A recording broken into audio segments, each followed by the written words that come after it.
Es gibt nichts, was so beruhigt wie Rosenschneiden. Wenn irgendwas ist, ich reg mich nicht auf. Ich gehe zum Rosenschneiden. Ja, bin ich wie neu geboren, 100%ig.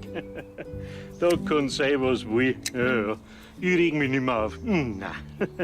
Ich tue Rosenschneiden, die können mich alle am Arsch lecken.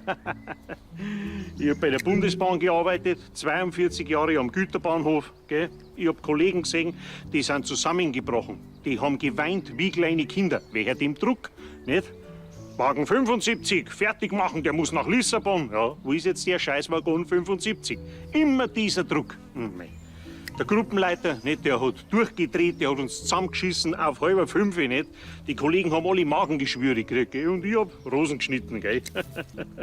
Die haben pfundweise um die Tabletten gefressen, gell? Ich nicht, ich hab Rosen geschnitten. Auch wie der Anruf dann gekommen ist von der Polizei, nicht? Mein Sohn, wir sind erwischt haben in der Türkei mit Rauschgift. 9 Pfund Heroin, gell? Meine Frau hat durchgedreht, gell? Die hat gesagt, warum unser Sohn, warum ausgerechnet der, was haben wir nur falsch gemacht, gell? Ich hab mich umgedreht, ich bin ausgegangen, ich hab Rosen geschnitten, gell?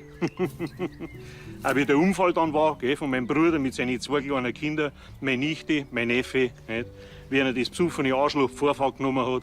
Da war was los. Das können Sie sich vorstellen. Meine Schwägerin, die haben's abgeholt. Die hockt heute noch drin, gell? Und ich hab Rosen geschnitten. Rosenschneiden hilft immer. Ja, und wie dann letzte Woche die Kündigung gekommen ist, gell? Meine Kollegen, die haben sich inzwischen alle ins Koma gesoffen, gell? Ich nicht. Ich schneide Rosen. Das hilft gegen alles. Hey, Sie, was machen Sie da? Und darf sie bloß nicht erwischen lassen.